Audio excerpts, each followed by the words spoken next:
C'est de nouveau Atlante, une petite vidéo simplement pour pousser un ras-le-bol, tout simplement. Un ras-le-bol de la condescendance des gens qui ont une tribune dans notre pays.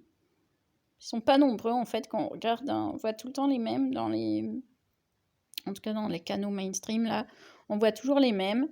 Et ils sont unanimement condescendants envers les gens qui manifestent le samedi. Alors évidemment, y a qu'une chose là-dedans, c'est un mépris de classe supposée. Alors j'insiste sur le classe supposée parce que ces gens se croient dans une classe, je sais pas quoi, alors qu'en fait, juste ils sont entre eux, hein, donc on va pas parler ici de l'endogamie, du népotisme, etc. Hein, il y a plus qu'un petit cercle en fait, hein, qui s'auto-nourrit. Et ce petit cercle est complètement fermé sur lui-même. Et malheureusement, il détient les médias. Voilà. Et en fait, ça fausse la réalité, puisque évidemment, les médias amplifient tout. Hein, ils ont un effet loupe. Donc, on croit que ce qui passe dans les médias, c'est une photographie de la réalité, alors que non, c'est une photographie de ce cercle-là, de ce qu'ils pensent, et ce cercle qui est à 100% parisien. Voilà.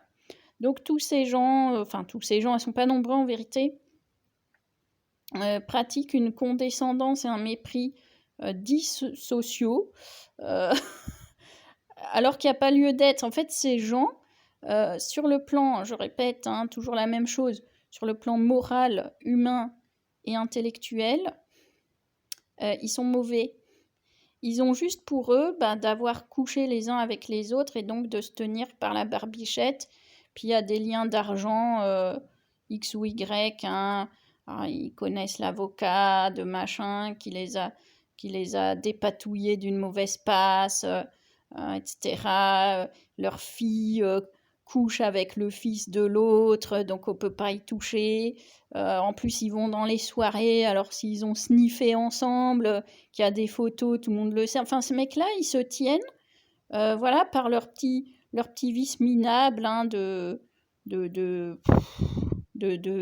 simples citadins. Ces gens-là n'ont pas de vécu faramineux, c'est juste qu'en fait, ils sont en huis clos et puis ils vous servent finalement un film de ce huis clos en permanence tout en vous crachant dessus, quoi. Donc bon, comment dire? Déjà, première règle, ne pas se sentir évidemment inférieur à ces gens-là. Tout condescendant soit-il, ça, disons, ça ne les grandit pas de toute façon. D'une manière générale, ça ne grandit personne d'être condescendant ou méprisant. D'une manière générale, les gens qui ont vraiment de l'éducation, la classe et un intellect ne sont jamais ni méprisants ni condescendants. C'est la première chose. Donc la condescendance et le mépris sont avant tout une marque d'intellect pas très élevé. Voilà, hein, par définition. Ensuite, faut chercher à ce que finalement, on ne nous inflige plus une vitrine permanente de ce qu'ils sont et de ce qu'ils pensent, enfin, ce qu'ils pensent entre guillemets, hein, c'est-à-dire, de toute façon, ils se parodient les uns les autres. Hein. Je veux dire, il n'y a aucune réflexion intéressante, évidemment, là-dedans. Il y en a un qui dit un truc, ils se répètent tous en mode perroquet. Mais voilà, enfin, ce que je veux dire, c'est que ces gens-là, mais ils ne valent rien. Ils ne valent rien du tout, en fait. C'est facile de les battre, suffit soi-même d'être sûr de soi, c'est toujours la même chose. Il en va en psychologie personnelle comme en psychologie collective. Quand on est sûr de soi et qu'on ne se positionne pas par rapport aux autres, en fait, et par rapport au jugement des autres, en fait, on arrive très facilement à réfléchir à des solutions, en fait. Parce que, au final, le gros problème qu'on a en France actuellement, et puis depuis longtemps, mais évidemment avec le Covid, tout est exacerbé. Et puis, évidemment, ce que disent ces gens, quand vous écoutez le fond de ce qu'ils disent, très souvent, ça fait assez froid dans le dos, quoi. Donc, quand même, il y a un moment où il faut les stopper, si vous voulez. Il y a quand même un moment où ça va devenir vital de les stopper dans leurs élans délirants, quoi. Hein. En plus, ils parlent et ils agissent sans doute et souvent sous l'effet de psychotropes. Enfin, voilà, moi, j'ai pas envie que mon sort soit déterminé par des drogués, quoi. Moi, si vous voulez, ça m'intéresse pas. Donc, il y a un moment, il va quand même falloir se fâcher un peu plus férocement, si vous voulez. Donc, il va falloir réfléchir à comment ne plus les voir en permanence dans les vitrines de la TNT et de la radio. Donc, il faut réfléchir à ça. C'est un axe de réflexion. Il faut cibler la réflexion maintenant, la méthode sur comment ne plus subir ces médias. Parce que éteindre la télé, c'est pas la solution.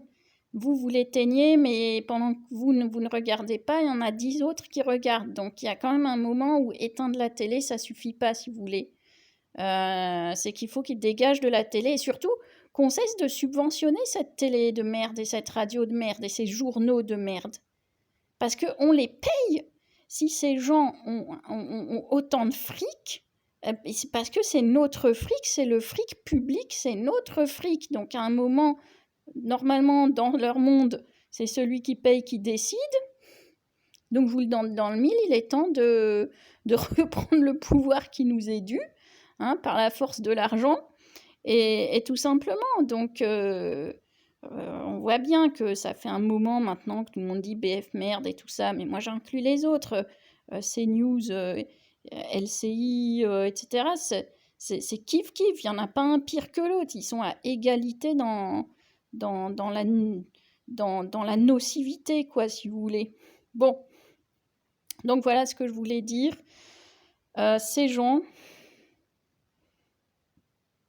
va falloir qu'ils dégagent des écrans.